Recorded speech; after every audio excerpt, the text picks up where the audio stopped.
Tonight, you don't have to do anything. You don't have to fix anything or solve anything or become anyone different than who you already are.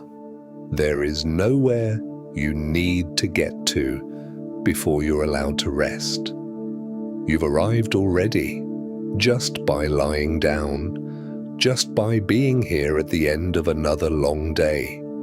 So let your shoulders drop a little. Let the weight of your head sink fully into the pillow.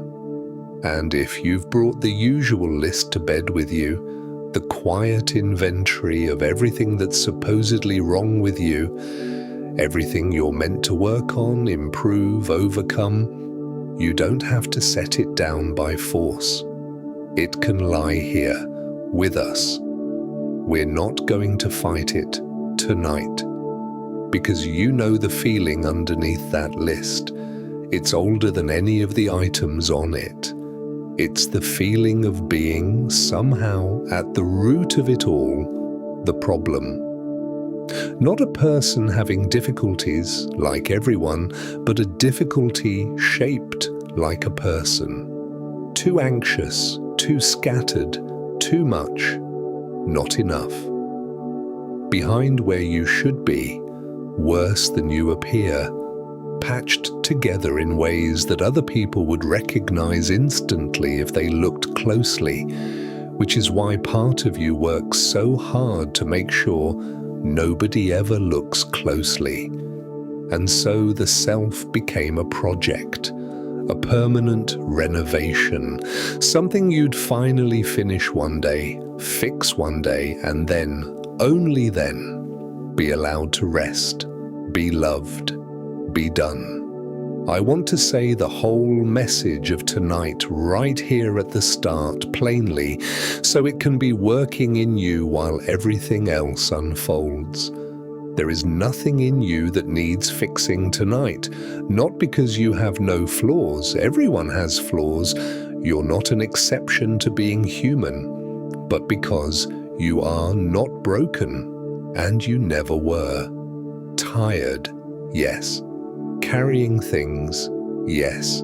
Still growing, always everyone, until the very last day. But the verdict underneath your list, the one that says that at the core of you, there's something defective that has to be repaired before you count, that verdict is false. It was never true of you. It was never true of anyone. And tonight, for once, you're going to hear the case for the defense, slowly, gently, until the whole weight of being your own unfinished project loosens and softens and lets you go to sleep as what you actually are, which is enough and always was. If this is the kind of quiet you come here for, you're always welcome to stay a while and to come back on the nights you need a softer place to land. But you don't need to do anything with that right now. Right now, there's only this. The dark room, the sound of my voice, and a person who is about to be taken off the workbench for the night. Let's begin with a question that almost never gets asked, because the feeling arrives so early in life that it seems like part of the furniture. Where did the verdict come from? The sense that you're defective, that there's a fault line at the middle of you. You weren't born with it. No one is. Watch any small child before the world gets to them. Whatever else they feel, hunger, fury, delight, they do not feel that they are a problem to be solved. They don't audit themselves at night. The verdict isn't factory installed, it was delivered, which means it has a history, and things with a history can be questioned, so trace it. For most of us, it starts small and young. A report card that turned you into a number, a comparison made out loud by someone careless, A parent's worry that you translated the way children do into evidence that something about you needed worrying about. Love that arrived a little more warmly when you achieved, a little more coolly when you didn't, teaching you, without anyone meaning to, that worth is a wage. School lined you up and ranked you before you could spell the word rank. And then you grew up into a world that had, waiting for you, an entire economy built on the missing piece. Because look at how the adult world talks to you, really look, and you'll see something remarkable. Nearly every message aimed at you all day is a variation on one sentence. You are not enough yet, and the missing part is for sale. That's what an advertisement is. Underneath the music, a small story about a lack, yours, discovered conveniently at the exact moment a product exists to fill it. Your skin, your body, your home, your habits, your mind, your mornings, each one gets its own industry of insufficiency. Even the improvement industries, the ones that borrow the language of wisdom, run on the same engine. Become your best self, optimize, transform, 5 steps to finally becoming, as if you were a rough draft that some finished version is waiting to replace. None of this is a conspiracy, it's just arithmetic. Contentment doesn't spend money. A person who feels whole is a terrible customer. And so the world, every single day, quietly renews the verdict it needs you to believe, and has been renewing it since before you were old enough to notice, and you've mistaken its voice for your own. That's the thing to see tonight, and it changes the entire case. The feeling of being broken is not a perception. It's not you accurately noticing a defect. It's a lesson, taught, repeated, and profitable. And like any lesson, it settled into the voice in your head until it sounded like the truth. But you've had the experience that exposes it. Everyone has. Some evening, somewhere, away from screens and mirrors and measuring, maybe by water, maybe with an old friend, maybe alone on a quiet walk when the light was kind. The feeling of deficiency simply wasn't there. Nothing about you had been fixed. Not one item on the list had been resolved, and yet you were for an hour entirely enough because the courtroom had lost signal. The defect doesn't live in you, it lives in the noise. Remove the noise and the defect doesn't appear as a deeper truth. It disappears because it was never load-bearing, never real, just repeated. You are lying right now in one of the few places the noise can't easily reach. No mirrors here, no rankings, no feeds, no shelf of products for the missing piece, just a dark room and a tired person. And notice, if you can, how much harder it is for the verdict to hold its shape in here once you know its history. It was taught to you. You can be untaught. Not tonight, not all at once. A lesson that old unwinds slowly. But the unwinding begins exactly here, with one accurate sentence held quietly in the dark. Nothing is missing. Nothing was ever missing.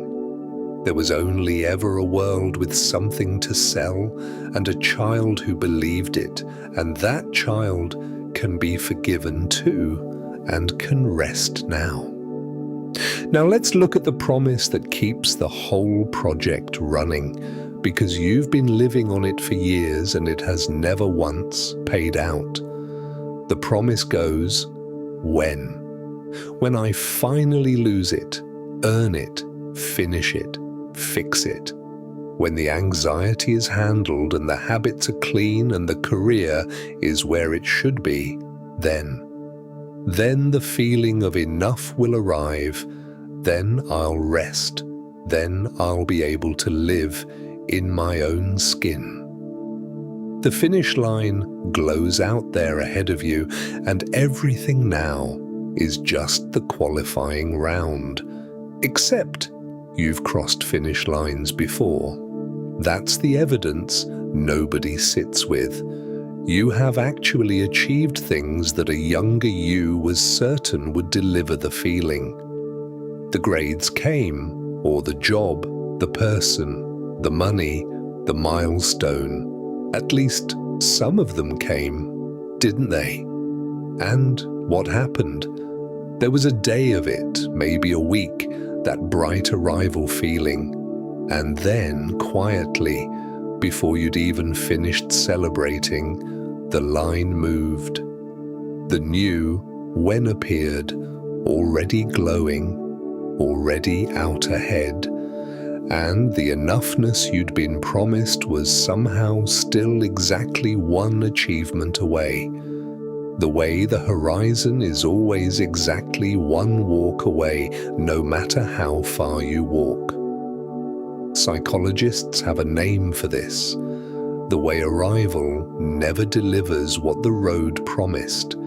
But you don't need the name, you have the receipts. You've arrived enough times to know the feeling isn't kept at the finish line. It never was. The line is a carrot on a stick that's attached to your own back, and it moves when you move, and it will move forever. Because its job was never to be reached. Its job was to keep you running. And here's the quiet cruelty of the arrangement. The running is powered by the verdict. You chase because you believe you're not yet enough, and every day spent chasing confirms the belief, because why else would you be running this hard?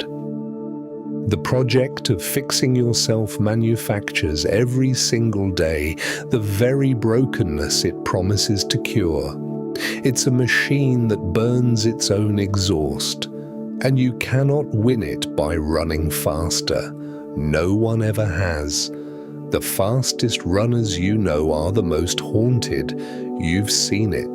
The people with everything still on the wheel, still one achievement short of themselves. So let's say the thing the treadmill never lets you slow down enough to hear. If enough ever comes, it doesn't come as a prize at the end. It comes as a decision at the beginning. It's not the wage for a finished self, it's the ground a self stands on while it grows. The people you've met who actually seem at home in themselves, and you have met one or two, they're unmistakable. They aren't finished people. They have flaws you could list from across the room. What they have isn't completion. It's that somewhere along the way they stepped off the wheel, stopped treating their own worth as a receivable, and started treating it as a given. And then, this is the part worth noticing, they kept growing anyway. Better, mostly. Because growth that isn't running from a verdict gets to move toward things instead. It's the difference between renovating a house you love and endlessly patching one you've been told is condemned. Same hammer, entirely different life. You can't dismantle the whole treadmill tonight. It's had decades of maintenance, but you can step off it for one night, because here's what's true about this exact hour. The race is closed. Nothing can be earned at midnight. in a bed. No item on the list can advance, which means, for once, running is impossible, and resting is the only event on the schedule. And you may as well rest as what you'll one day realize you always were. Not a runner one lap short of enough, but a person who was carrying enough the entire time. The way you can search a whole house for the keys that are in your hand. Put the hand down, feel what's already in it. Then let both hands rest, empty and full at the same time on the warm covers, and stay. There's an old story from China, more than 2,000 years old, about a tree. It comes from a teacher named Shuangzi, who loved telling stories that turned the world's judgments gently upside down. And this one has been keeping misfit things company ever since. A master carpenter was traveling with his apprentice when they passed an enormous old oak, so big that whole crowds could shade themselves under it, so old that no one in the village could remember it young. The apprentice stopped, amazed, but the master barely glanced at it and kept walking. "Useless," he said. "Look at it. The trunk is twisted and gnarled, the branches too crooked for beams, the grain too knotted for planks. You couldn't make a straight table leg out of any of it. That's why it's still standing," he said. "No carpenter has ever wanted it." And he walked on. And that night, the story goes, the old tree paid him a visit in a dream and asked him a question. "All those straight, useful trees you prize," it said, "the ones with clean grain and true trunks, where are they now, cut down in their prime? Everyone. Sawed into planks, made into furniture, worn out and discarded. Their usefulness is exactly what killed them. And look at me, crooked, knotted, unusable, and older than your grandfather's grandfather, sheltering 100 people from the sun on a hot day. If I had been useful, I would have been timber. Because I was judged worthless, I got to be a tree. Now bring that home, because your list, the one you carried to bed, is a carpenter's list. Every item on it measures you against a plank. Too crooked here, too knotted there, grain running the wrong way, by which the world means not smoothly convertible into what it happens to need, not optimally useful, not standard. The verdict of broken almost always turns out, when you hold it to the light, to be a verdict of non-standard, handed down by someone with a saw and a purpose that was never yours. Your sensitivity, too much for the market. Your pace, wrong for the schedule. Your particular crooked shape, unsuited to the furniture the world had in mind.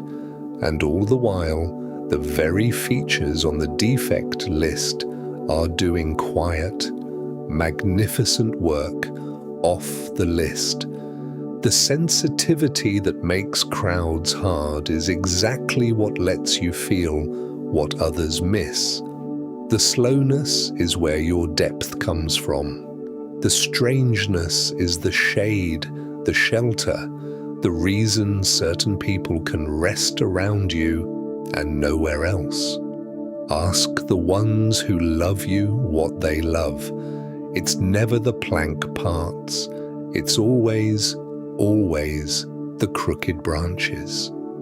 The tree's secret is that it never once tried to straighten itself. Imagine it, an oak in the night, ashamed of its twists, trying to grow toward some carpenter's approval. It would have been timber within the year. Its life, its whole vast sheltering life, came from being unapologetically the shape it was, and letting the ones with saws walk on by to their straight and doomed favorites. There's a real instruction in that, not a metaphorical one. Stop volunteering for the sawmill. Stop presenting yourself to every measuring eye, including the one you've installed in your own head, and asking, "Am I lumber yet?" You are not raw material for a better product. You were never timber. You're the tree, already standing, already sheltering people, twisted precisely in the ways that let you live this long and hold this much. So tonight, when an item from the list drifts by too, this, not enough that, see the carpenter walking past the oak, shaking his head, so certain, so wrong about what a tree is for. Let him walk on. He's looking for furniture. You're busy being a place where living things rest, including, right now, tonight, in the shade of your own crooked branches, you. Part of what keeps the verdict alive is the view from where you stand. You are the only person on earth you see from the inside. Everyone else you see from the front. Think about what that means mechanically before anything else. Of yourself, you get the full, unedited feed.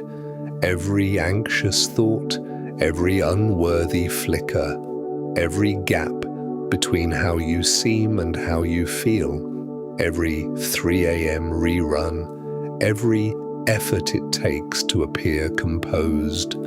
Of other people, you get what makes it to the surface, the finished sentence, the tidy kitchen when guests come, the photograph chosen out of 40, the calm face that you have no way of knowing cost them everything to hold that day. You're comparing your backstage ropes and dust and half-painted sets to everyone else's opening night. Of course you lose. You will lose that comparison every single time you run it, not because you're worse, but because the data is rigged. You're the only contestant whose insides are showing, and everyone else is running the same rigged race in the other direction. This is the part that would change everything if we could all see it at once. The composed person across the table is comparing their trembling insides to your calm outside. You are somebody's evidence that everyone else has it together. Right now, tonight, there are people who think of you, your face, your life as they see it, as proof of how far behind they've fallen. If they told you, you'd laugh or cry. If only they knew. Well, turn it around. The people you measure yourself against would say exactly the same words about your view of them. If only you knew, and you don't, because their insides are as invisible to you as yours are to them.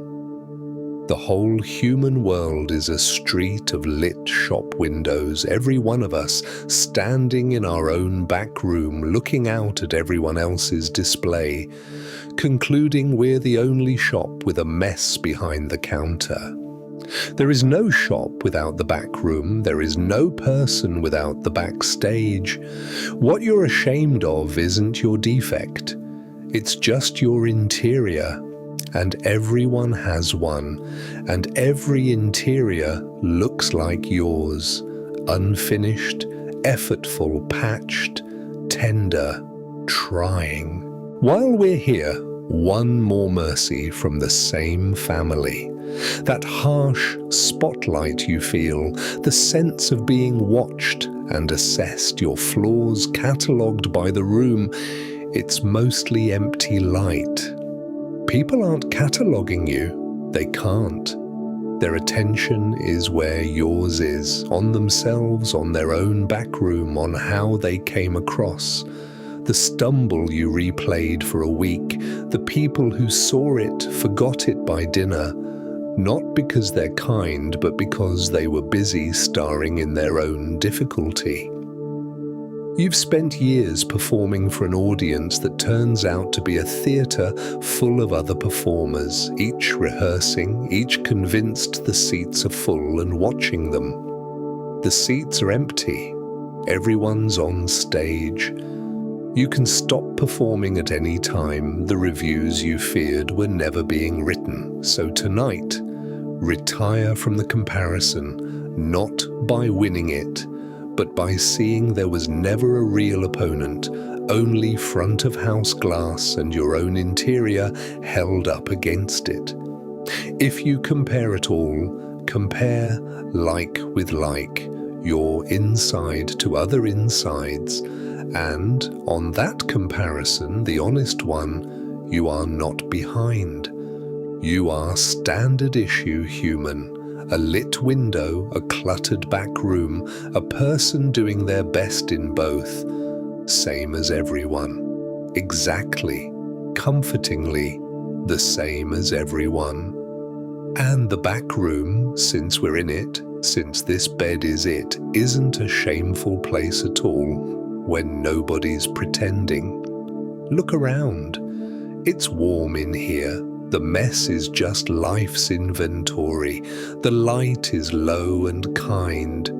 This is where the real person lives. And the real person, unwatched, uncompared, unranked, is allowed now to close the shop and turn off the window lights and sleep. There's something else rigged about the examination besides whose insides are showing, and it's the distance. Come stand at the mirror for a second, the ordinary bathroom kind, and I'll show you. Stand at arm's length and you see a face, a normal, whole human face, the one your friends see, the one that people across tables have been fond of for years.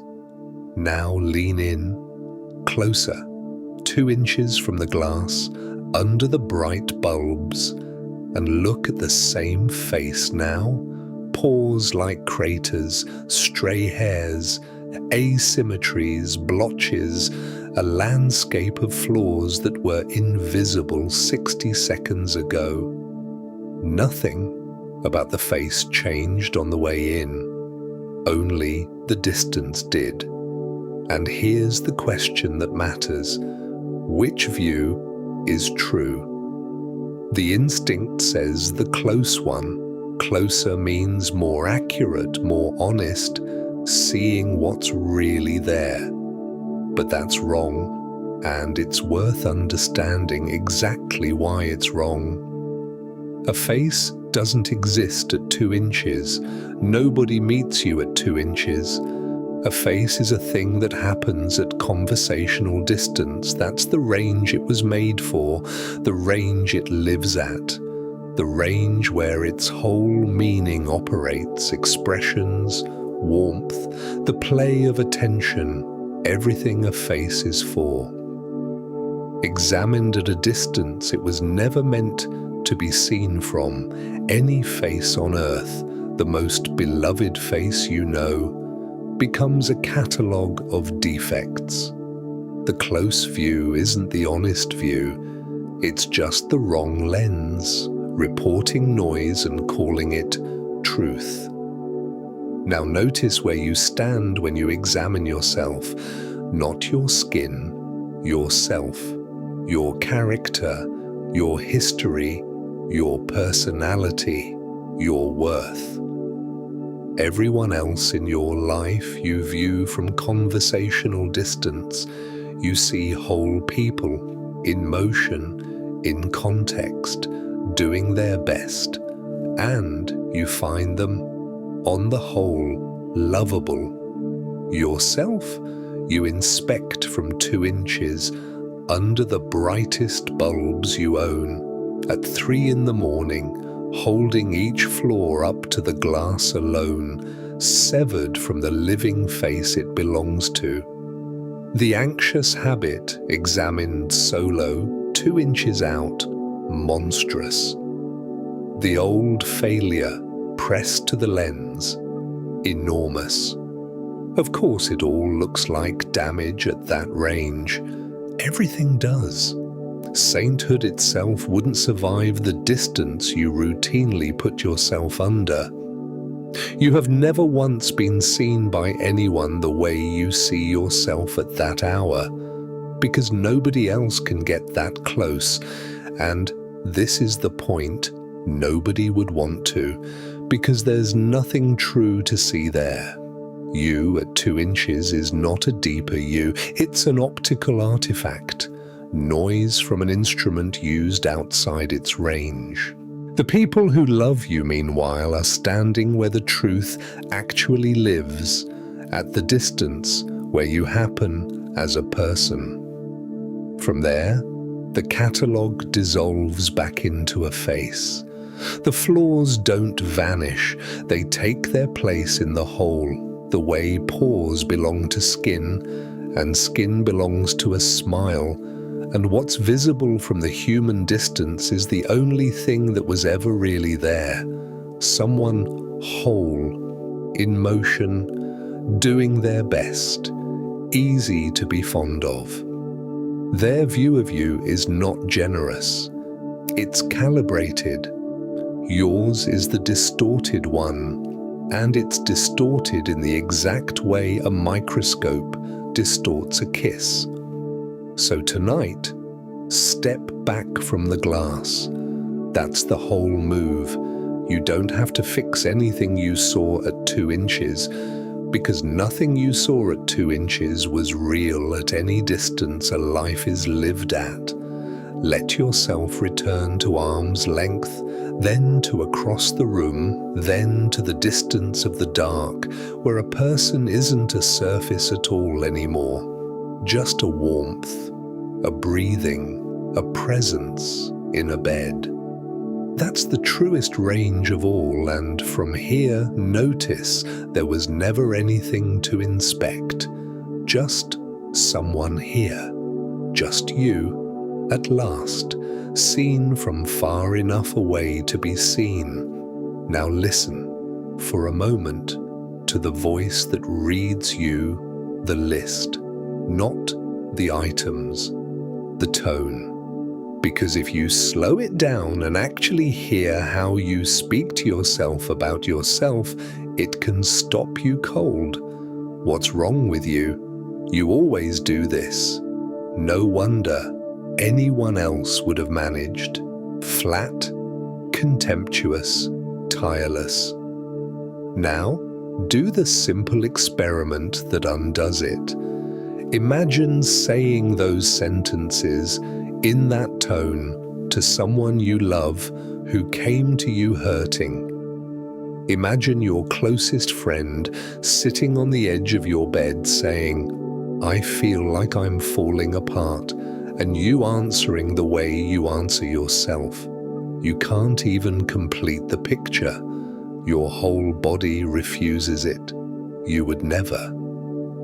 To a friend, you'd be direct, maybe, honest, sure, but the cruelty, the cold prosecutorial disgust you aim at your own tired face at midnight, you would not use on your worst enemy's dog. So here's the question that matters. Why is the one person guaranteed to be present for every moment of your life the only person your kindness doesn't cover? There's usually an answer lodged in there somewhere, and it's worth dragging into the light because it runs the whole machine. The answer is a belief that the harshness is necessary, that it's the whip that keeps you moving, and without it, you'd collapse into laziness, excuse-making, decay. Be kind to myself. I'd never get out of bed, The cruelty presents itself as your coach, your standards, the only thing standing between you and your own worst self. Almost everyone who is hard on themselves believes some version of this, quietly, and it's why they guard their own whip so loyally. And it happens to be false, and not just philosophically false, measurably false. The people who study self-compassion, and it's been studied properly for decades now, keep finding the same inconvenient result. The harsh inner voice doesn't produce better people. It produces exhausted ones. Self-criticism correlates with procrastination, with giving up sooner, with fear of trying, with hiding mistakes, rather than learning from them, because a self that gets whipped for every failure learns, quite sensibly, to avoid the arenas where failure is possible. Whereas the people who treat themselves the way they'd treat a struggling friend, honestly but warmly, turn out to try more, persist longer, recover faster, own their mistakes more readily, and grow from them more, which, when you think about it for even a moment, you already knew. You've known it from the outside your whole life. Nobody watches a child learn to walk and thinks the way to speed this up is contempt. Nothing on this earth grows better for being hated. You don't teach, coach, parent, or love anyone into flourishing with the voice you use on yourself. The whip was never the engine. It was always the weight. So the fear underneath, if I put the whip down, I'll fall apart, can finally be answered, no. If you put the whip down, you'll do what every creature does when the whipping stops. You'll steady. You'll rest properly for the first time in years, and then, rested, you'll find you still want things, still move toward them, faster now, lighter, because you're no longer carrying the whip hand's weight on your own back. Kindness toward yourself isn't the end of your standards. It's the first working fuel they've ever had. Tonight, then, one small change of staff. The voice that reads the list is relieved of duty, and the friend takes the night shift. You know this friend's voice? It's the one you use on everyone else at their worst hour. Let it say what it would obviously say if it found you like this, tired, awake, sore from another day of being your own overseer. It would say, "Hey, enough. You're doing better than you think. It's late and nothing on that list is truer at midnight than it will be at noon, and you're allowed to stop now. Come on, sleep. It's okay. It's really okay. That voice has been available the entire time. It's yours too, you know. You've just been spending it all on other people. Tonight, for once, be someone you're kind to. There's a puzzle buried at the middle of the self-improvement project, and once you see it clearly, you can't quite unsee it, and everything relaxes a notch. The puzzle is this: who exactly is fixing whom? Because look at the arrangement. There's you, the broken one, the object on the workbench, and there's you, the repairman, standing over it with the tools, the plans, the disappointment. But it's one you. The same mind that's being fixed is doing the fixing. The tool and the material are the same wood. And that leads to some strange arithmetic. If your judgment is flawed enough to have made you the mess the project says you are, why is that same judgment trusted to run the repair? And if the repairman in you is wise enough to see every flaw and design the renovation, then the wisdom is already in you, in which case the raw material can't be as hopeless as the file claims. Either way, the case wobbles.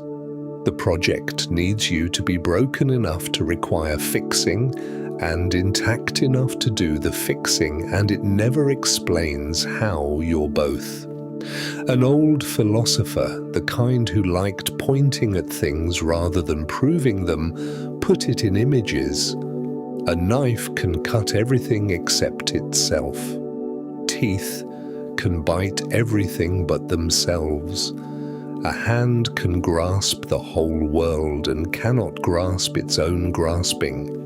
And a self, he meant, can improve its skills, its habits, its circumstances, real work, all of it possible. But the self, trying to seize and overhaul its own self, is the hand lunging at its own fingers, a snake swallowing its own tail, motion everywhere and no progress possible, not because you're weak, but because the geometry was never there. The struggle you've been losing all these years was not a fair fight. You kept failing.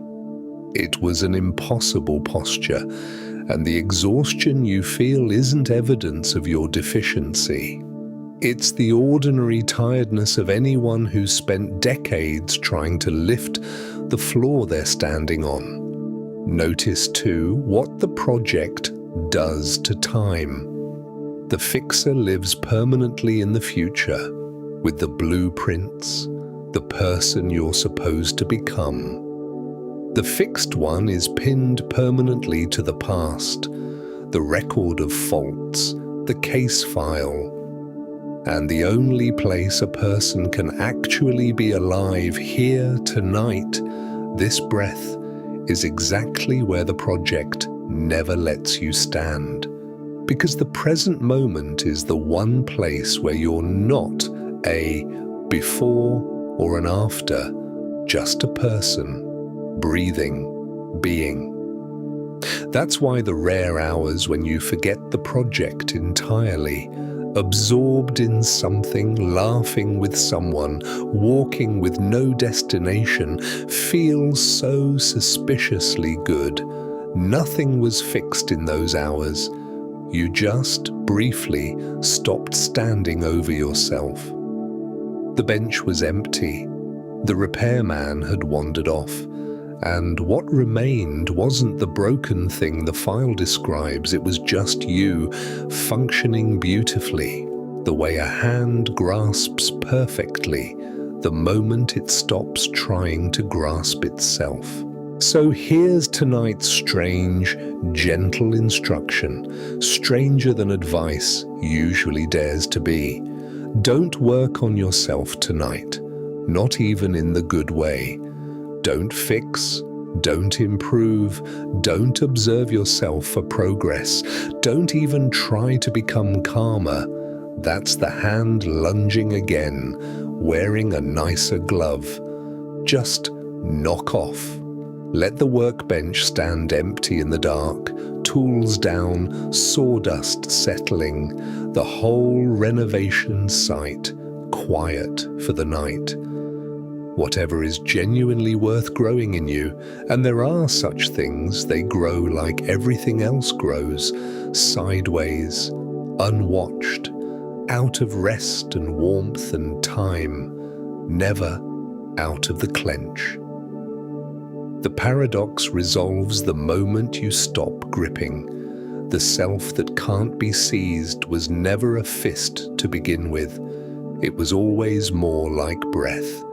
You can't hold it. You were never supposed to. You can only let it move in and out. Easy now, easier, while the repairman finally sleeps. Let me offer you a different word for what you are, because broken was never the right one, and words matter at this hour. Walk with me through two houses for a moment. The first is a show home. You've been in one, the furniture no one has sat on, the kitchen that has never smelled of anything, the books chosen by color, the beds nobody has dreamed in, every surface flawless. And the whole place, you can feel it the moment you're through the door, is dead. Not restful, embalmed. Nothing has ever happened there. It photographs perfectly, and no one could live in the photograph. The second house is the one you actually love. Whoever's it is in your memory, a grandmother's, an old friend's, maybe a childhood one.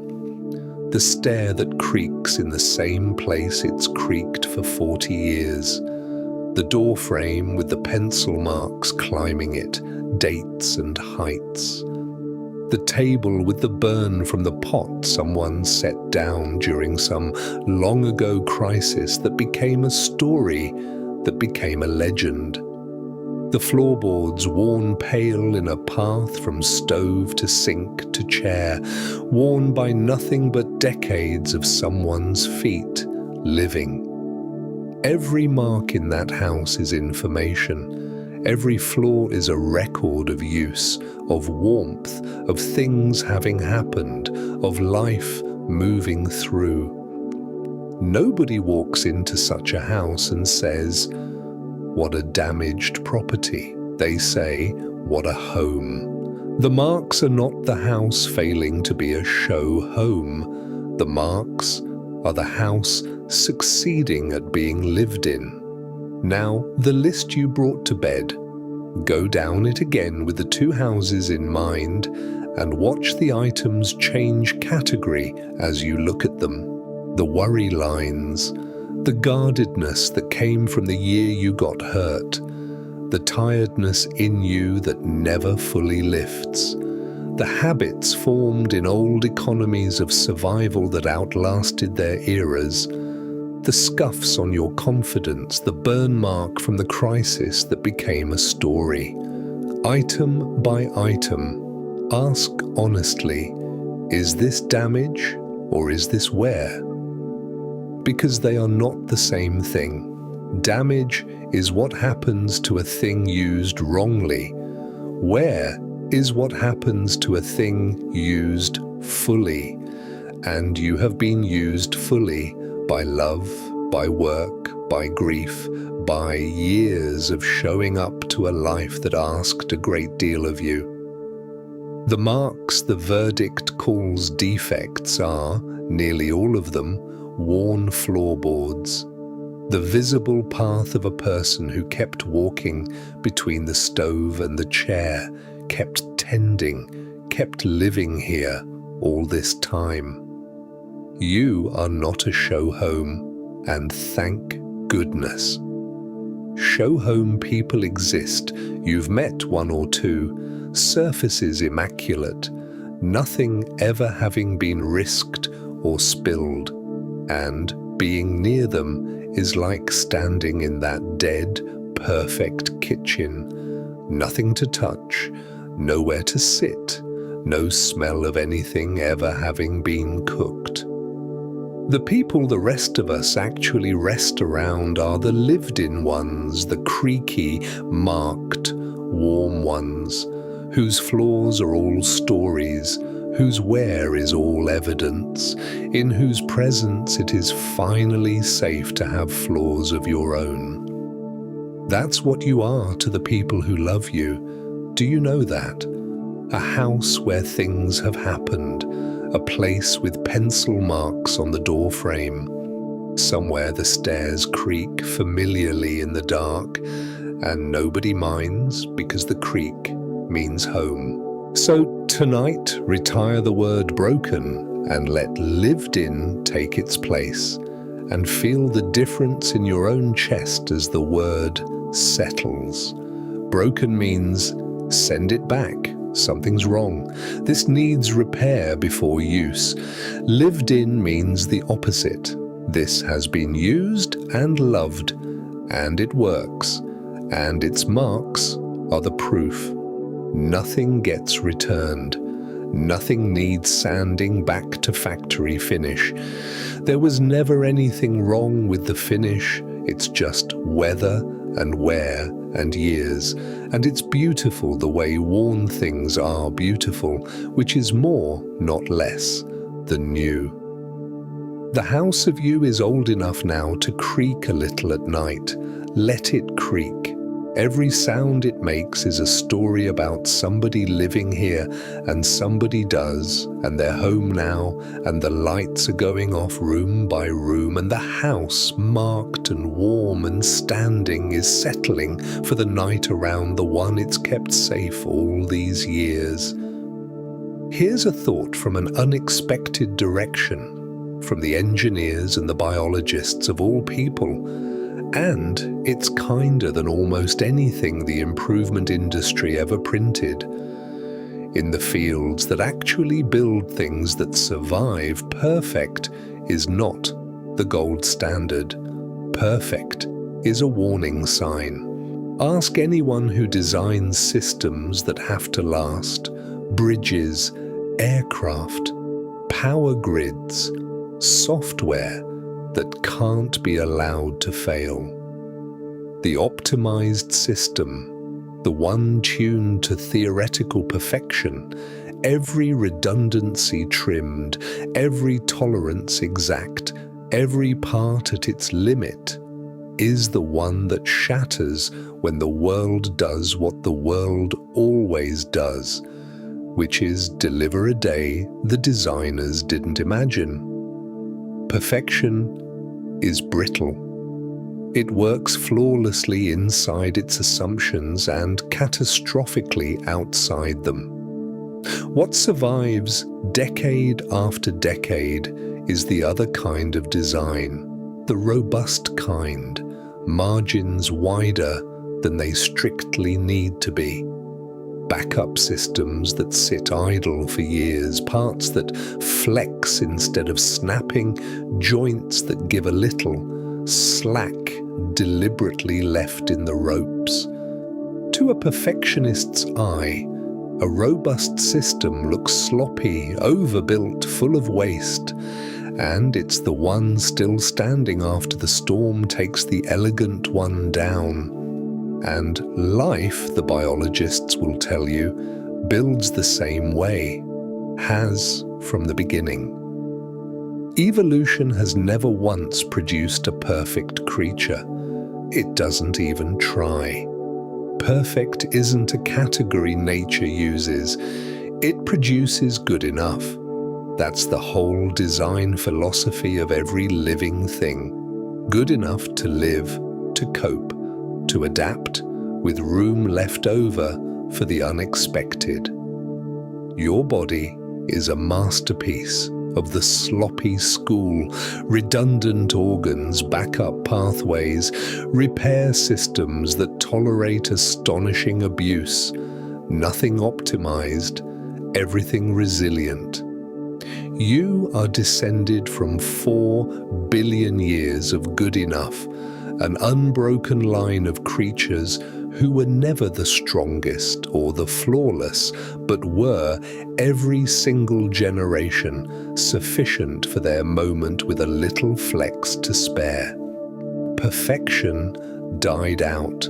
It always dies out. You come from the stock that bends. Now hold your own supposed flaws up to that engineering. The inconsistency the list complains about, the moods, the unevenness, the way you can't be counted on to run at one speed forever, that's not a defect, that's flex. Rigid systems hold one speed until they crack. You vary, which is why you're still here.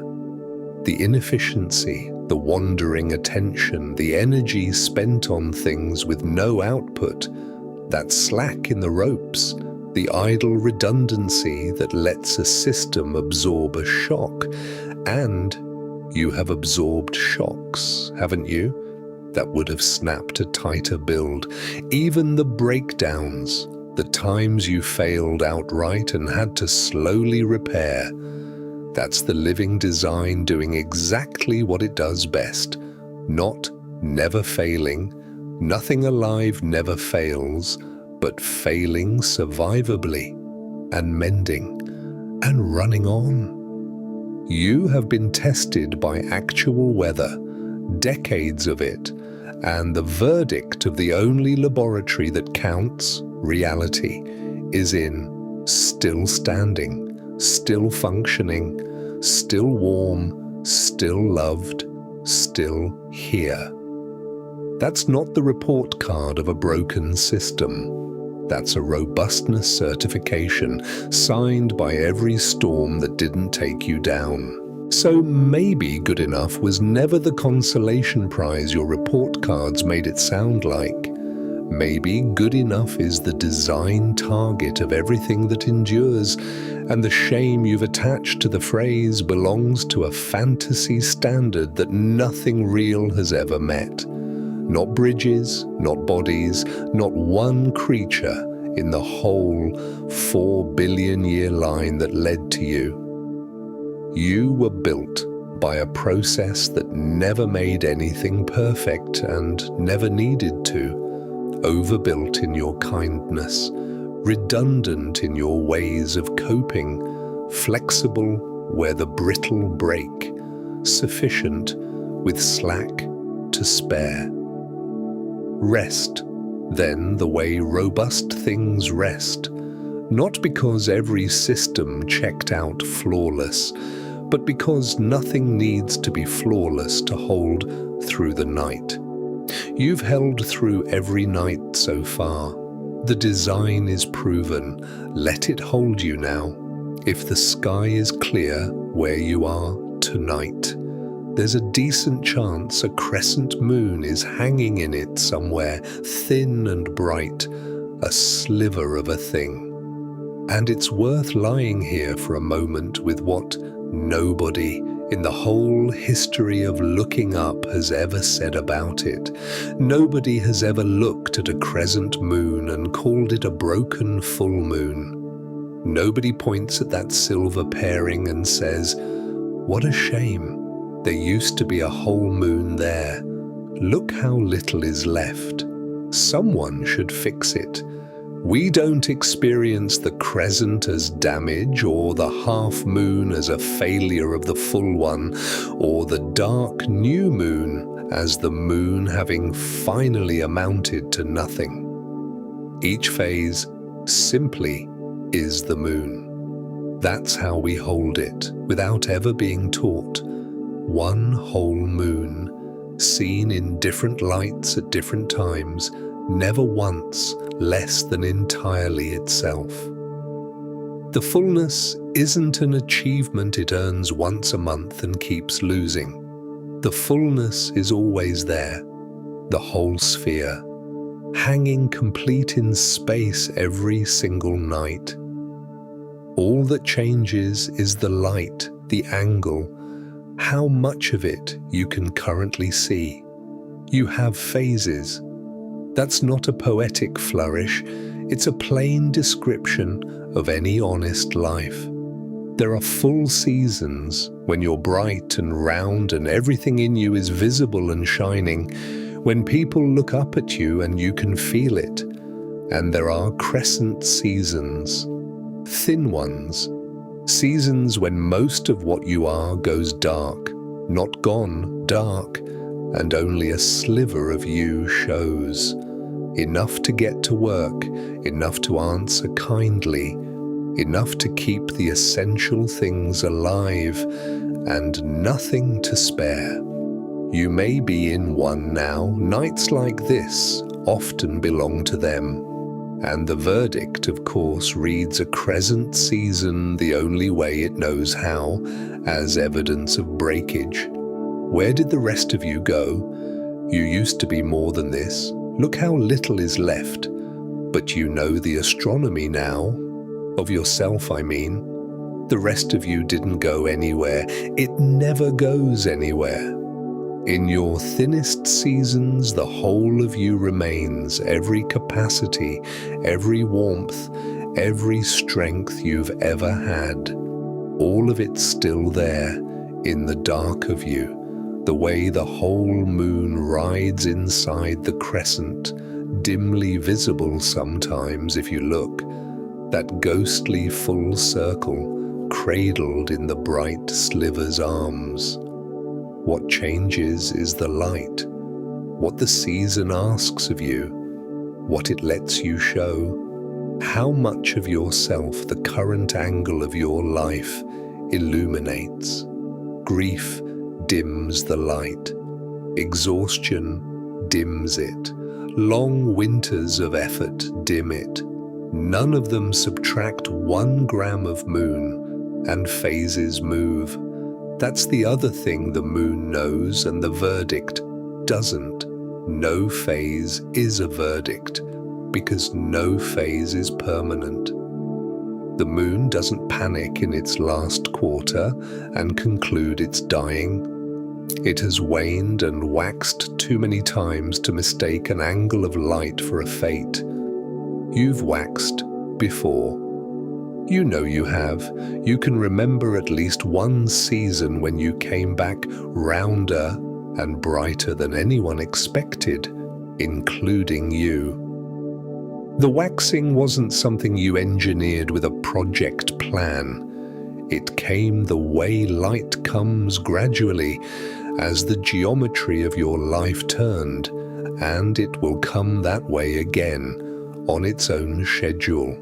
And no amount of midnight self-renovation speeds the orbit. So tonight, if you're thin, be thin the way the moon is thin.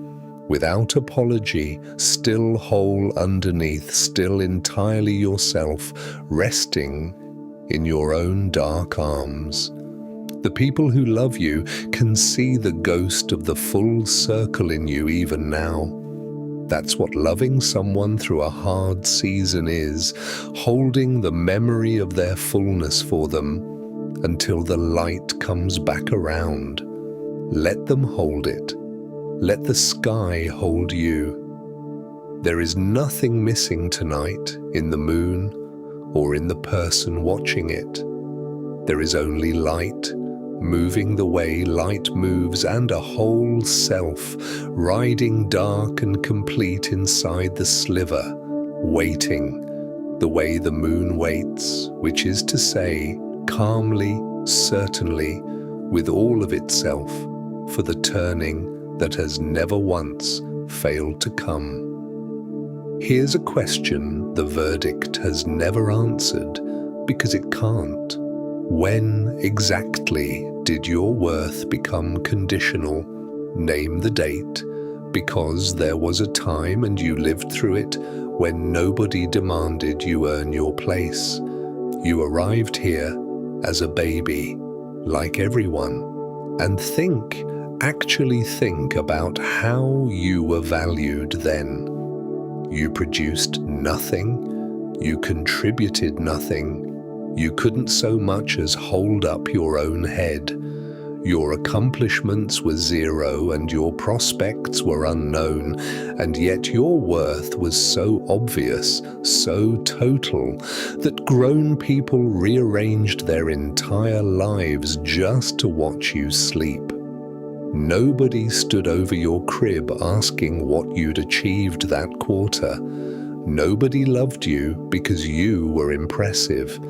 You were loved because you were there, because you were alive and you were you. And that was not a courtesy extended to babies as a special exemption. That was everyone recognizing plainly before the world's accounting had a chance to argue what a human being is worth before it does anything at all. You have already been valued correctly once in your life. It happened at the beginning. Everything since has been a clerical error. Because when did it change? Follow your own timeline and look for the moment the terms were revised, the day worth by existing expired, and worth by performance began. There's no such day. No document was signed.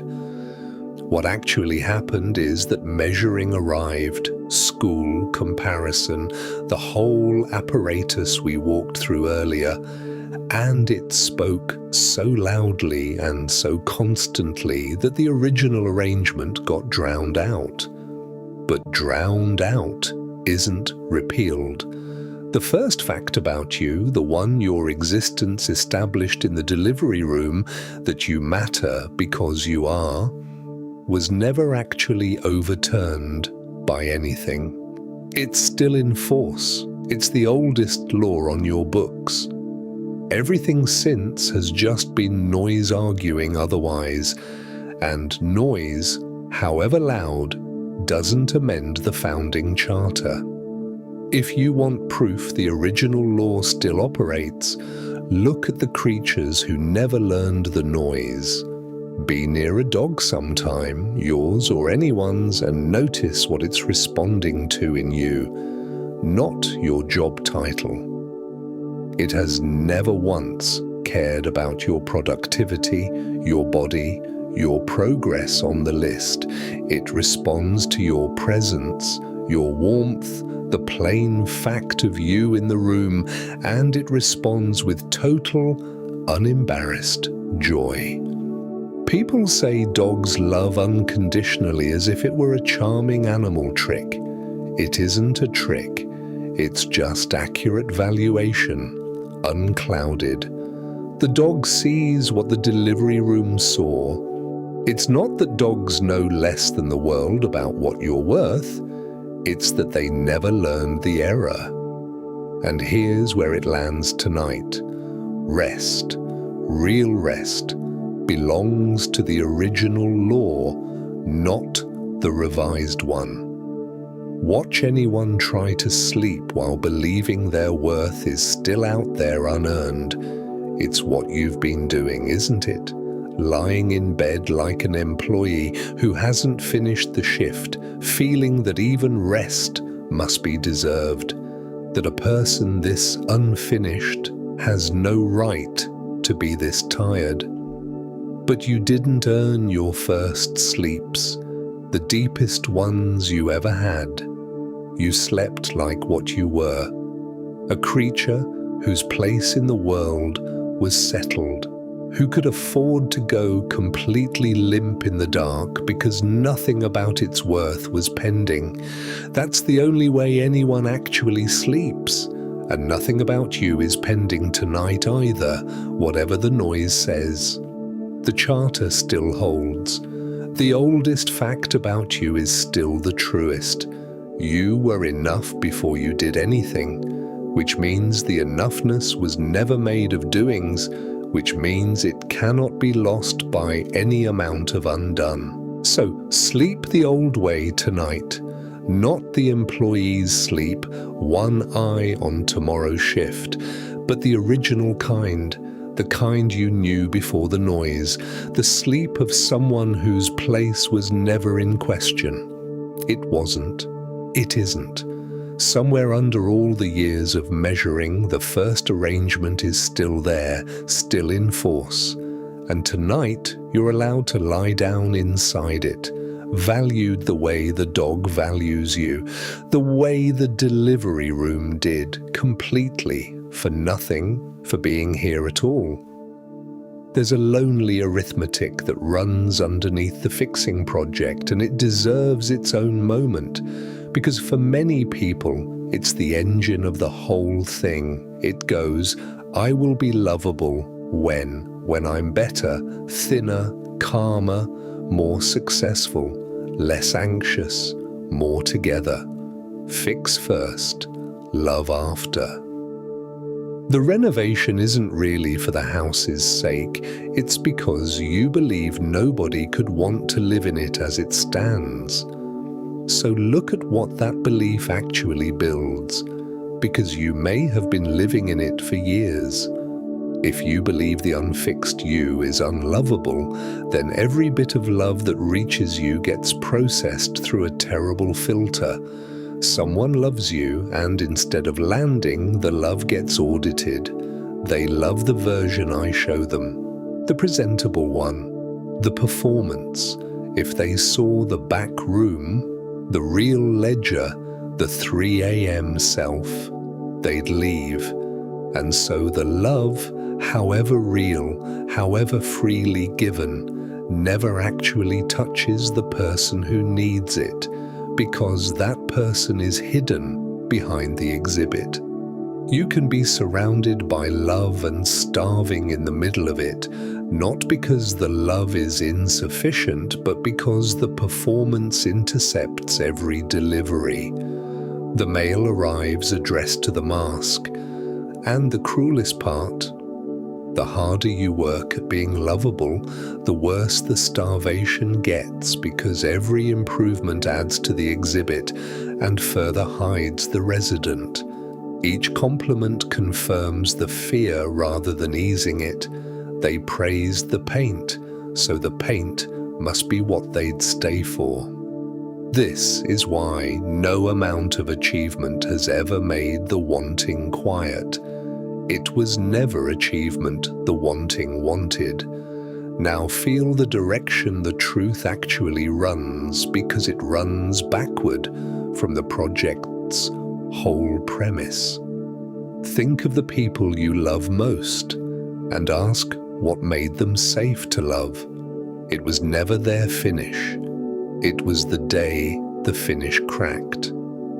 The evening a composed friend told you, voice unsteady, what was actually going on. The moment someone you admired admitted they were lost, too. That's when your love for them stopped being admiration and became the real thing. Because finally, there was somewhere for it to land.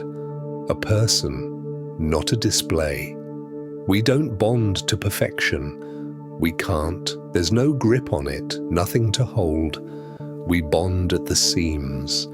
Every deep friendship you have was founded, if you trace it back, on some exchange of unfixedness, two back rooms admitting each other, which means the parts of you that the project keeps promising to eliminate, the visible tiredness, the admitted fear, the crooked, unfinished, ordinary humanness are not the obstacles to being loved. They are the landing sites. They're the only places love has ever been able to touch anyone. So the arithmetic was upside down the whole time. It's not fix first, love after. It's the love was available all along, and the fixing is what's been standing in the doorway. People have been trying to love you, the actual you, for years. Some of them are succeeding anyway, around the edges of the exhibit, through the cracks you couldn't keep sealed, and if you think of who knows you at your least presentable and stayed, you'll find the proof already in your life. They saw the back room. They're still here. The prophecy has already been tested, and it already failed quietly in your favor, and nobody sent you the results. Tonight, then, no performance. There's no one to perform for anyway. It's dark, it's late, the exhibit is closed. There's just you, unfixed, unstaged, exactly the person the love has been trying to reach through all that scaffolding. Let it be reachable for one night. The people who love you love this, the tired one, the real one, the one lying here. And their love doesn't need you finished by morning or ever. It never did. Rest where you can be found. That's all being loved ever required. Not a better you, just a findable one. And you're findable now right here, in the dark, at last. Think about handwriting for a moment. Yours, specifically, the way your hand actually moves when nobody's grading it. The grocery list scrawl, the signature worn down by years into its private shape. By every formal standard, handwriting is a catalogue of errors. Hold anyone's writing up against the font it was supposedly aiming at, the letters they taught you in school, and it fails on every line. Inconsistent spacing, wobbling baselines, letters that lean, loops that collapse, no two of the same character, ever quite alike. A font never makes these mistakes. A font is perfect, every letter identical, every line true, flawless 1,000,000 times in a row. And a font, for all that perfection, tells you absolutely nothing. Print 2 words in it and there's no one there. No mood, no history, no hand. It's correct, the way a dial tone is correct. But 3 words in someone's handwriting and a person walks into the room. You know this from your own life. The handwriting of people you love does something to you that no typeface ever has. A note from a parent found years later in a book. An old letter, a name signed by someone gone. The sight of it can stop your breath, and what stops it, notice, is precisely the irregularity, the particular wobble that was theirs, the way they crossed their T's in a hurry, all the deviations from the font. The flaws aren't interference in the signal, the flaws are the signal. That's where the person is kept. Now, you have spent years, maybe decades, holding yourself up against a font. That's what the list is, really. The imagined, regular version of a human, the one with even spacing and true baselines, consistent every day, identical under pressure, no wobble, no lean. Nobody has ever met this person. They don't occur. They're a typeface, not a life. And every entry on your list is some way your living hand deviates from it, which is to say, every entry on your list is a place where you show up in your own line. The unevenness, the moods, the particular crooked way you do the things you do, that's not you failing to render correctly. That's the handwriting of you, the only place you actually appear. Sand it all smooth, achieve the font at last. And what would be gained? Correctness. And what would be lost is the entire point. The person in the line, the one whose particular wobble certain people on this earth can recognize at a glance, across a room, in the dark, out of every human being who ever lived. Do you understand what that means? You are recognizable. Not for your perfections. Perfections are interchangeable.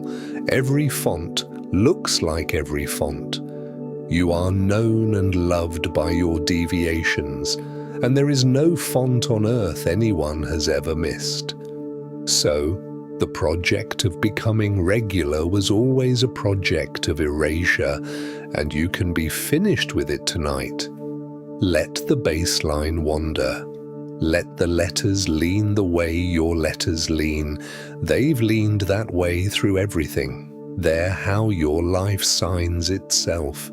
Somewhere, someone who loves you could pick your voice, your walk, your laugh, your exact crooked way of caring out of 10,000, and that, not evenness, was always what it meant to be someone. You're not a font that failed. You're a hand. Right on. Before we start down towards sleep, let's take a few of the items on your list. The real ones, the stubborn ones, and look at them the way a gardener looks at a plant the neighbors keep calling a weed. Because here's the thing about weeds. Botanically, there's no such thing. Go looking in the plant books for the weed family and you won't find it. A weed isn't a kind of plant, it's a location judgment. A weed is any plant growing where somebody had other plans. The wild violet in the lawn is a weed to the man who wanted pure grass, and a wildflower to the child who picks it, and medicine to the herbalist, and the exact same plant in all three stories. Dandelions, the great villains of tidy lawns, are food, tonic, and the first meal of the year for the bees. Nothing about the plant changes across those verdicts, only the plans it interrupted. Now hold your list up to that light, item by item, and ask of each so-called flaw, is this actually a defect, or is this a trait that's been growing where somebody else had plans? Take the sensitivity, the one that gets called too sensitive.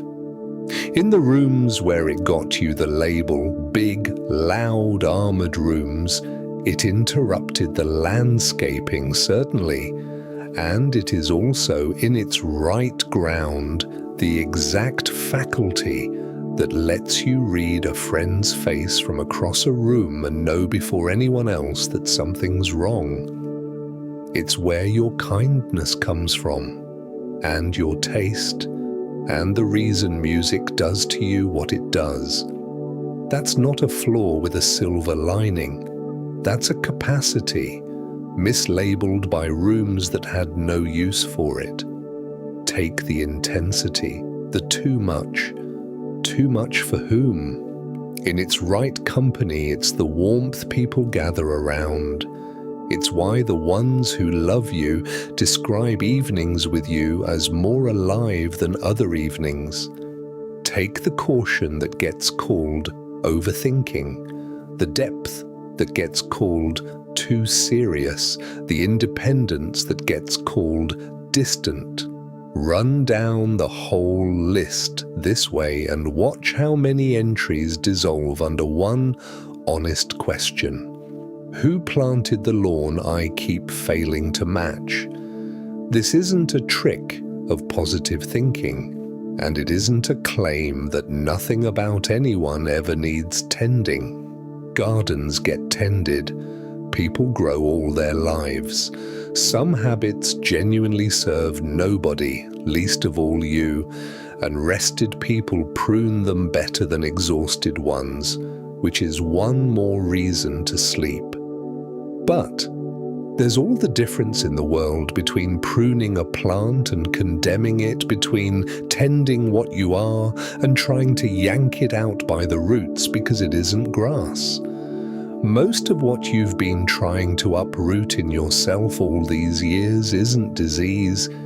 It's you, the actual species of you, persistently coming up through the plans other people drew.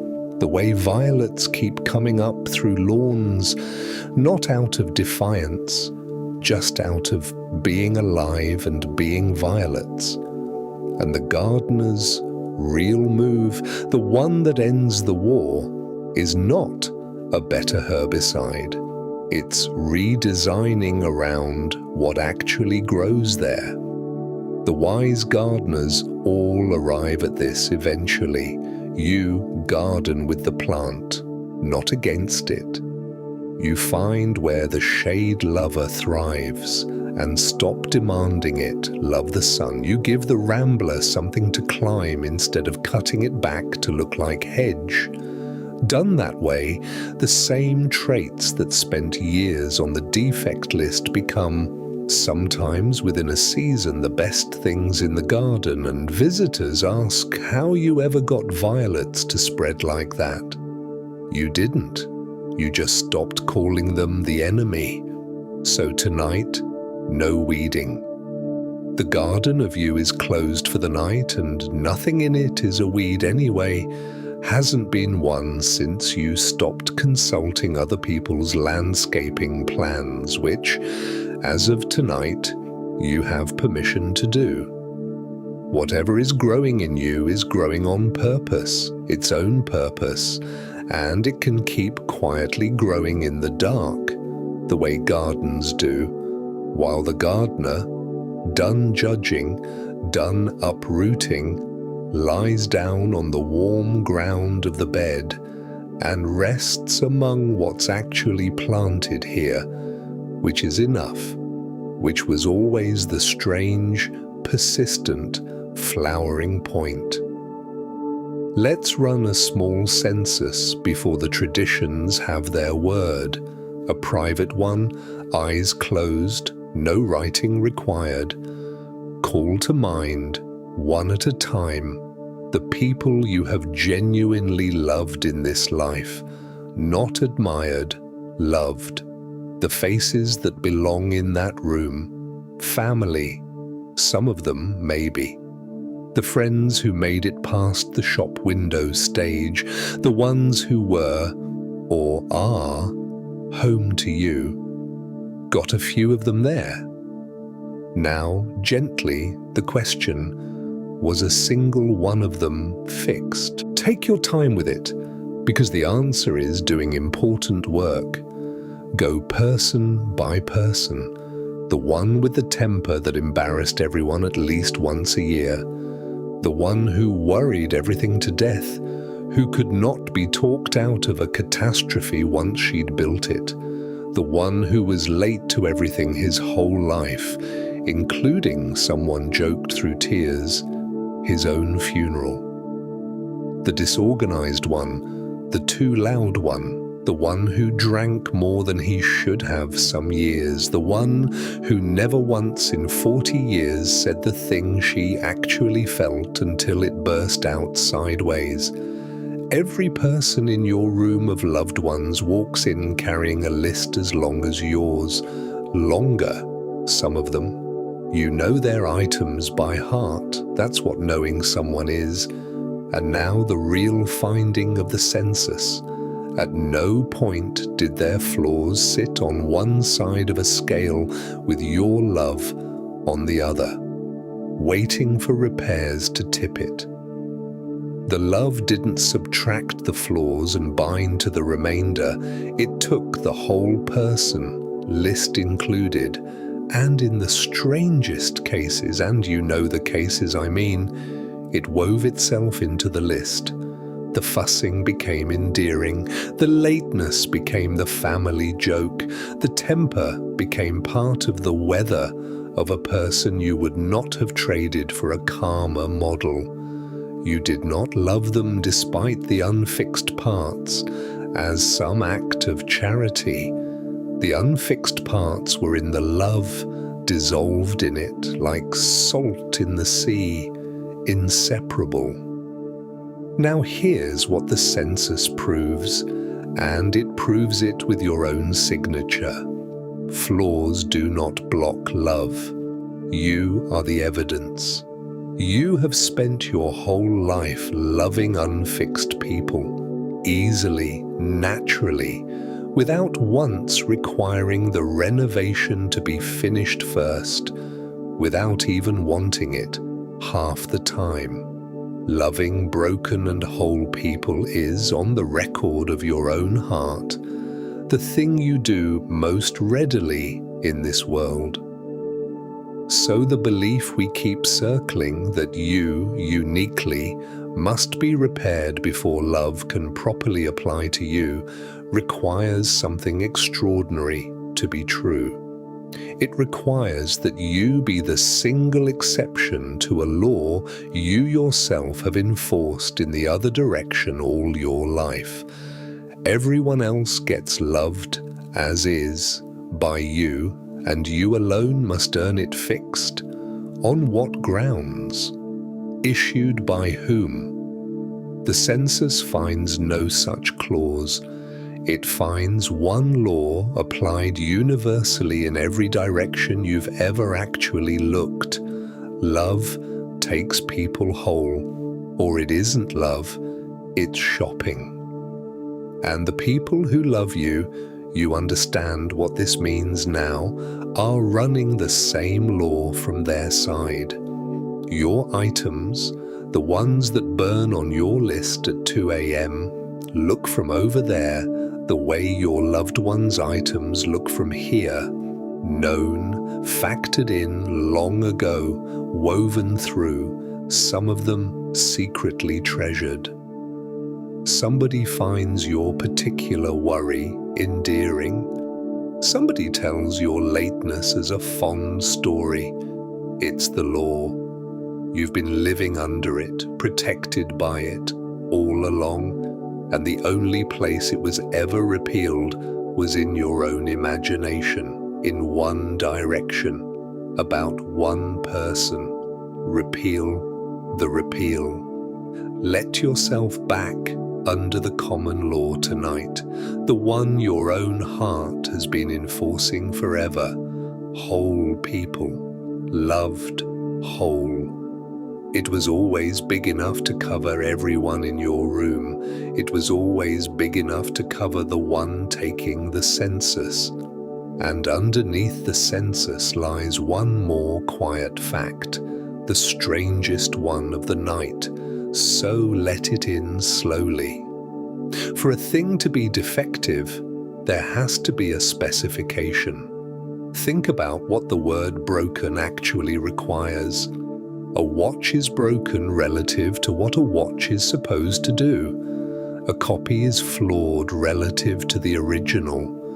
A unit fails inspection relative to the design document, the blueprint, the master pattern it was built to match.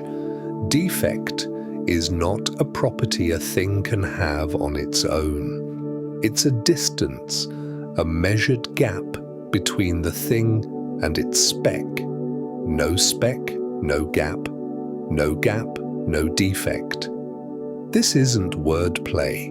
It's the actual logic of the word, and the verdict against you has been trading on it your whole life without ever once producing the document.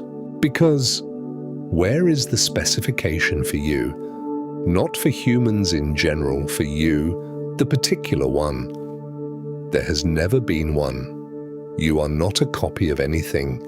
There's no original you were struck from, no master version filed somewhere against which your tolerances can be checked. There has never been another of you to compare against, not in all the generations before you, and there won't be one after. The exact combination lying in this bed, this history braided into this temperament, these particular people loved in this particular way. This handwriting, this laugh, occurred once, is occurring now, and will not recur. You are, in the strictest sense, a prototype of which there is no blueprint, a first and final edition, a one-off. And a one-off cannot be defective. It can only be what it is. Every quality you have is not a deviation from the model, it is the model, the only information that exists about what this particular thing is like. When the list says you're doing you wrong, ask it, seriously, compared to which reference copy. Produce the document. There is no document. There is only you generating the definition in real time, the sole authority on file. Feel how the ground shifts under the whole project when that lands. Fixing needs a target state, restore to factory settings, return to spec, and you have no factory settings. What would you even be restored to? Every version of you there has ever been was also just you at some earlier point of the one unrepeatable process. The improvement project has been navigating all these years toward a destination that was never on any map, because the map of what you should be doesn't exist, has never existed, and everything painful the list ever measured was measured against a rumor of it. You cannot fall short of a standard that was never written. You can only be mistaken for something that was supposed to match one, and you were for years by the world, and then loyally by yourself. The mistake ends whenever you're ready. Tonight is a fine time. There's an idea that keeps surfacing across the old traditions, different robes, different centuries, same discovery. And tonight is the right night to hear it.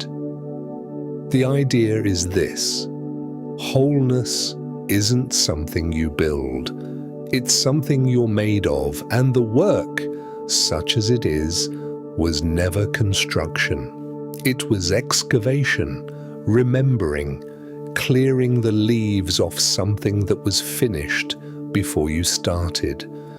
The Buddhists have a version that under all the churn and grasping, there's a nature in everyone that was never damaged, the way the sky is never damaged by its storms. And practice isn't about manufacturing it, but noticing it. The Stoics had one, a inner citadel, they called it, a place in a person that circumstance cannot actually reach. The mystics of half a dozen traditions kept insisting, each in their own dialect, that what you're looking for is what's doing the looking. And you don't have to sign up for any doctrine to notice what it means that they all kept finding the same thing. That when human beings sit still long enough in any century, under any sky, and let the noise die down all the way, what they hit at the bottom is not a defect. Nobody has ever sat still long enough and found at the very bottom of themselves the brokenness the list describes. What they find, the report is strangely unanimous, is something quiet and intact and already at peace, which was there the whole time, under everything. You've touched it.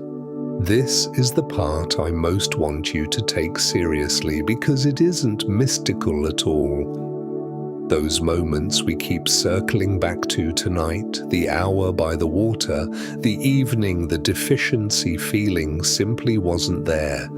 The seconds after real laughter, the strange calm in the middle of some crisis, when everything trivial burned away and you were, of all things, completely steady. What do you think that was? The project had produced nothing new. The list was as unresolved as ever. That was the floor of you, showing through where the traffic parted. It's not a peak experience, it's the ground. The reason it feels like coming home is that it is. The intactness under you isn't a distant attainment for the spiritually gifted. It's what you're standing on at all times, noticed at last, the way a person in a noisy market suddenly hears, in a lull, that there was birdsong the whole time. And feel what this does to the fixing project, this one fact, if you let it all the way in. The project assumes the center of you is the wound, and that piece lies at the end of a long repair. Every tradition that ever sat still with the question reports the opposite geography. The center is the intact part, and the wounds, real as they are weather around it, traffic over it, leaves on top of it. You are not a hole that needs filling.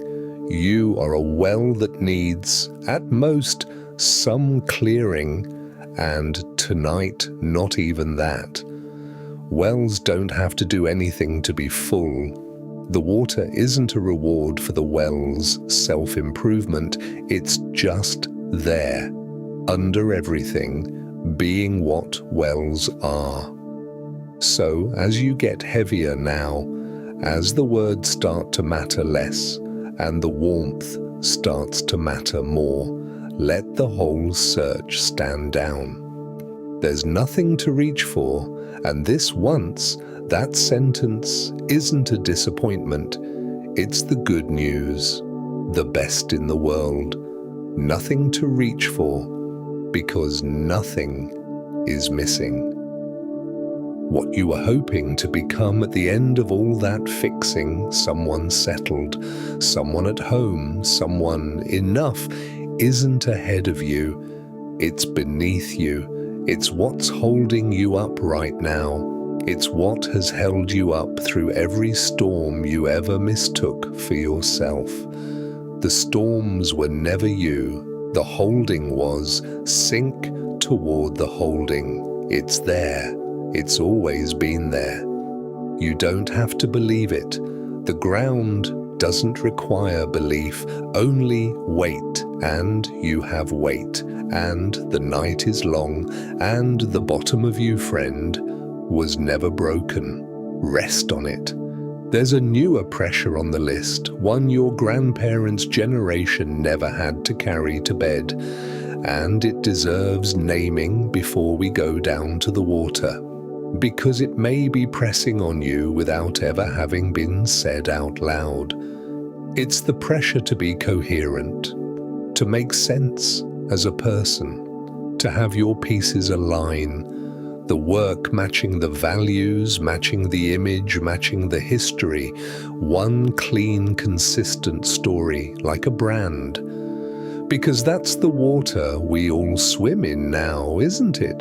The whole machinery of visible life runs on, presenting as a something, defined, consistent, on message. Know who you are, the age insists, and be it legibly at all times, to all audiences. And so a new item slips onto the old list, subtler than the others.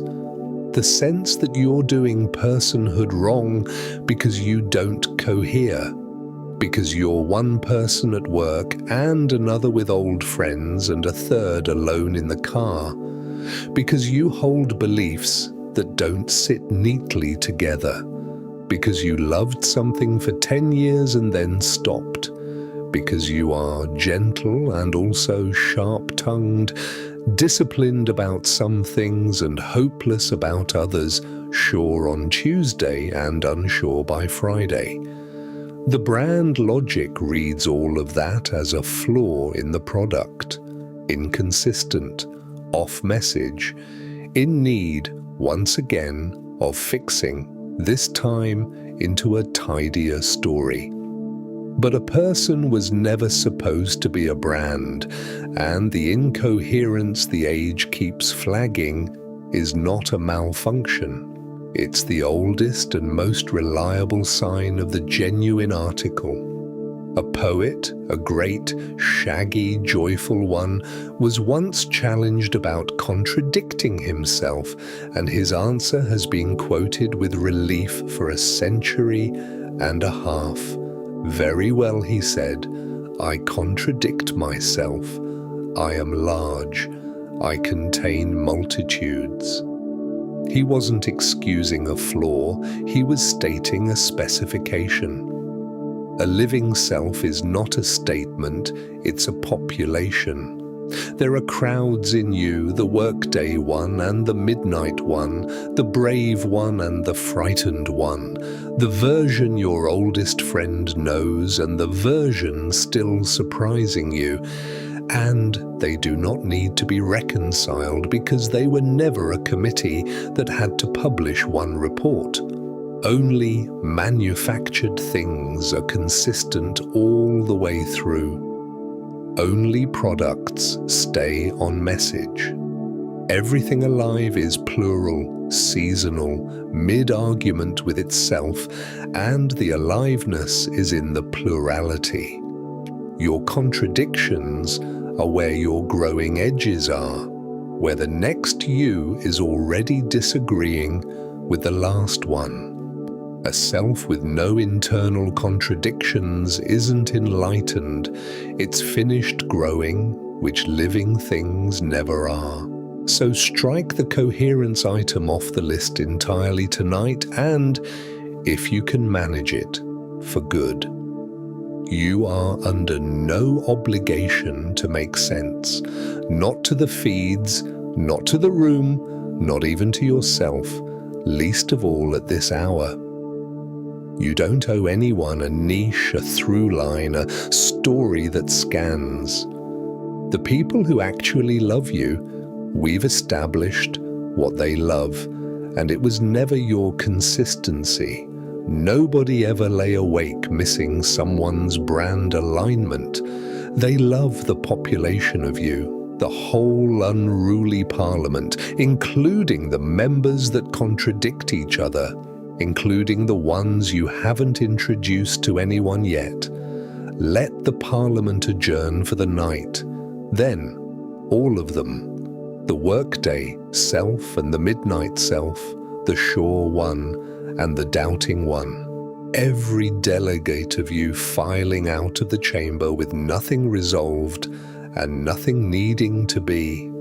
Multitudes sleep the way crowds leave a theatre, not in formation, not in agreement, just streaming out together into the same warm dark, under the same roof, home. One more thing needs saying before the water, because even after everything tonight, a last version of the project may still be waiting quietly by the door, and it goes, all right, maybe nothing needs fixing tonight, but the work resumes tomorrow, and someday I'll actually be finished. So let's be honest with each other about that, gently, because there's freedom in it. You will never be finished. Nobody ever has been. You will grow and change and soften and learn for exactly as long as you're alive. And on your last day, whenever it comes, decades from now, you will still be a person with an unfinished list, mid-change, mid-story, mid-becoming. Every human who ever lived died unfinished. If finished is the requirement for enough, then no one who ever lived was enough, which tells you everything about the requirement. But here's the turn, and it's the last turn of the night. Unfinished is only a tragedy for things that exist to be completed. A bridge half-built is a failure. A bridge is for the far bank. But not everything is a bridge. Listen to music, any music you love. A song isn't trying to reach its final chord. If it were, the best songs would be the shortest, and the whole point of playing would be to stop as fast as possible. Nobody hears the middle of a melody as a defect, a song incomplete, limping toward repair. The middle of the song is the song. Every bar of it is fully music while it plays, complete in the only way music is ever complete. Now, in the sounding, not later, at the silence. And dancing, same thing. No one dances in order to arrive at a particular spot on the floor. If arriving were the point, the efficient dancer would walk straight there and stand still. The dance is complete in every turn of it, or it's not a dance at all. A life is a song, not a bridge. That's what the old teachers meant, the ones who kept smiling and saying there was nowhere to get to. Your becoming isn't the scaffolding around some final you that will one day stand revealed when the work comes down. The becoming is the you, the changing, the learning, the midness of you. That's not the unfinished part of the masterpiece. It is the masterpiece sounding right now. Tonight, one of its quieter bars. And quiet bars are still the song. You were complete yesterday in yesterday's way. You're complete tonight in tonight's way, tired, thin-mooned, half awake, and you'll be complete tomorrow in a way that includes having rested. Completeness isn't waiting at the end of the melody. It's how the melody exists at every note, including this one, the low, soft note of a person breathing in the dark. So let someday go, not the growing. The growing is yours forever. It's the music continuing, and it will be better music for tonight's rest. Just the someday, the imagined final chord after which you'd at last be allowed to be. You're allowed to be now. That was the secret the whole project was built to keep from you, the one every note of tonight has been walking toward. The permission you've been working toward all these years was never being held for ransom at the finish line. It was in your hands before you started running. It's in your hands now, in the dark, at the end of nothing, in the middle of everything. The song goes on either way, you know. Even asleep, you keep playing, breath and heartbeat, the body's low nocturne, the music of a person continuing. There has never been a silence in you, not once since you began. And there's no final chord due tonight, just the next note and the next, softer now, slower now, the melody letting itself down into the dark, the way melodies do when they're in no hurry to be anywhere because they're already the whole point, every note of the way down. Before the water, one last witness, and this one has been in the room the entire time, your body. Because while the mind has spent all these years running the case against you, it's worth noticing what the body has been doing during every minute of the trial. It has been taking your side, without pause, without conditions, without once reviewing the evidence. Think about it plainly. Your heart has beaten for you on your worst days at exactly the rate you needed, the same faithful work on the day you failed publicly as on the day you triumphed. It didn't skip in disgust when you made the mistake on the list. It kept your blood moving while you made it, and while you regretted it, and while you lay awake rehearsing it, patient as a dog outside a door. Your lungs never once withheld a breath, pending improvements. Your wounds, every cut you've ever had, healed without asking whether you'd earned it. The repair crews turning up in the dark, no invoice, no verdict, working on a body its own mind had declared defective. Your hands have done 10,000 small, competent things for you this year. Your eyes made light into a world for you again today, top to bottom, for nothing. Whatever opinion of you the mind has been broadcasting, the body has never subscribed. There is not one organ in you that has ever treated you as broken.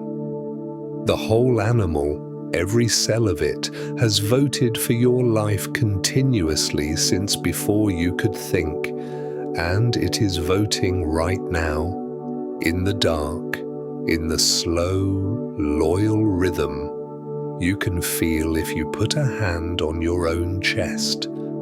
Do that, actually, if you like. A hand on the chest or on the belly, wherever it lands. Feel the machinery of the one colleague who never once believed the list. That warmth is metabolic devotion, decades of it, unbroken. And ask yourself, if there were truly something at the core of you that deserved the verdict, wouldn't the body, the closest witness there is, the one who's been inside for everything, know it first? It knows everything else. It knew stress before you named it and grief before you admitted it. And its testimony about you, delivered continuously since the delivery room, has never wavered. Worth keeping alive, worth healing every time, worth feeding, warming, carrying, defending, waking, resting. The most intimate witness on earth finds nothing broken here. The case for the defense could rest on the heartbeat alone. So tonight, side with your body. It has been trying to get this one message through for years in the only language it has, the language of continuing. You are worth continuing. Every beat says it. Every breath cosigns. Let the mind, outvoted at last by the whole warm parliament of the flesh, drop its case for the night, and let yourself be carried by the one part of you that never once needed convincing. Come down to the water with me now, one last walk, the easy kind. Nothing to do when we get there, nothing to carry on the way. Just an imagining, loose and dream vague, somewhere for the mind to rest its eyes now that the words have done their work. There's a path down to a cove, and it's night there, the kind and windless kind. Dune grass on either side, soft sand underfoot, the sound arriving before the view, that slow, enormous breathing of the sea at night, unhurried, regular, the oldest lullaby there is. And then the path opens, and there it is, a small moonlit bay, cliffs standing quiet at both ends, pines above them, and a thin crescent moon hanging over the water, laying down a long silver line that trembles without breaking. And the waves. Watch the waves a while, because they're why we came. They come in one at a time, unhurried, each one gathering itself far out in the dark, swelling, traveling, arriving, and where they turn over, the water glows. A soft, blue-green light in the breaking edge, the sea's own quiet luminescence, so every wave writes a slow, bright line along the sand and lets it fade, and the next wave writes another. No two of them alike. This one tall, that one barely a fold. Some arrive crooked, breaking left to right in a long, unzipping seam. Some collapse all at once with a soft concussion. Some barely manage to arrive at all. Just a glowing hem of foam that slides up the sand and thins to lace and vanishes. Every single one different. And here is the thing to notice. The last lesson of the night, delivered by water. Not one of them is wrong. Nobody stands on a night beach grading waves. There has never been a broken wave. Each one is exactly the wave it is, made of the whole sea, spending itself completely. And the sea does not review its performance. It's already gathering the next one, and the next, endlessly various, endlessly complete, wave after wave after wave, and every one of them whole. Sit down on the cool sand and let that arithmetic wash at you. The sea makes no two alike and calls none of them failures. It has been running this demonstration for 3 billion years, longer than eyes have existed to watch it. An infinite variety, 0 defects, because defect was never a category the water understood. Crooked, tall, thin, glowing, collapsing, arriving, every shape the sea takes is the sea. And you, sitting there in the imagining, breathing, notice, in the same rhythm as the water now, you're the same kind of thing. One of the shapes life takes, gathered out of everything, arriving once, unrepeatable, and whole by definition, because the sea doesn't make broken waves, and never has, and didn't start with you. Stay as long as you like. The crescent moon rides its own dark circle above the bay, whole behind its sliver, you know that now. The glowing lines right and fade, right and fade. The breathing of the water slows to match yours, or yours to match it. No one is keeping track. And when you're ready, not yet, but soon, you can let the whole cove go soft and unfocused, the cliffs dissolving, the silver line loosening into plain warm dark, because dreams are already reaching up for the edges of it, and they can have it. The sand, the light in the water, all of it goes in the direction you're going. The bed is the shore now. The covers are the warm dune sand. The breath is the tide, long and slow and glowing faintly at its edges, and each one that arrives is different, and each one is complete, and not one wave of you, not one in all this long arriving life, was ever broken. And now, as the night settles in around you, let all of it go soft at the edges. You don't need to remember any of it. The crooked tree, the shop windows, the moon, the waves, they were never meant to be held on to. They were just company, a hand on the shoulder in the dark, something gentle to walk beside until sleep was ready to come. Let them dissolve now, the way you're letting everything else dissolve. Come back one last time to where we started, the list, the quiet inventory you carried to bed, the one that says you're the problem, that rest comes after the repairs, that some realer, better you is owed before this one counts. Notice where it is now, maybe still in the room, lists that old don't leave in one night, but notice it's lighter, further off, and that you're no longer holding it like a bill that's due.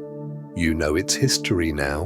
You know who taught it and what they were selling. You know the finish line moves and the crooked branches of the shelter, and the crescent is a whole moon, and the sea has never once made a broken wave. There is nothing broken here. There never was. There's only a person worn the way loved houses are worn, unfinished, the way songs are unfinished, mid-phase, mid-melody, and whole, all the way down, the entire time. So let's set it down for the night, together. Not forever, if forever is too much. Just until morning, though I'll tell you a secret. Lists set down this gently have a way of weighing less when they're picked back up, if they're picked back up at all. You don't have to fix anything tonight. You don't have to improve while you sleep or wake up better or earn the morning that's already on its way to you, free, like every morning before it. You don't have to finish yourself, ever. No one ever has. You don't have to be the person you were promised you'd become. That was a story. And you don't have to be anything more tonight than what you are. A tired, warm, breathing person, complete in tonight's way, enough in the oldest way, lying in the dark with nothing left to prove. Let the project rest. Let the repairman sleep. Let the list lie there, unread, and the workbench stand empty, and the shop lights go dark in the window, and feel your body at last get the memo. Nothing is pending. The weight of you giving itself to the bed, the breath moving on its own, faithful as tides, the warmth gathering under the covers like the ground's own kindness coming up to meet you. There is only this now, the dark room, the quiet, the soft weight of a day ending on a person who was enough for the whole of it, whatever it felt like at the time. If my voice has helped quiet your mind tonight, then I'm so glad you're here, and I hope you'll come back on the nights you need a softer place to land. But there's nothing to do about that now. Now there's only sleep drawing closer, and you drifting gently toward it. So rest now, exactly as you are. Not the fixed you, not the finished you. This one, the one who was always the point. There is nothing left to do tonight. There is nothing left to fix. There is no one you have to be. Just breathe and let go and sleep. You're safe. You're held. You're already home. Good night.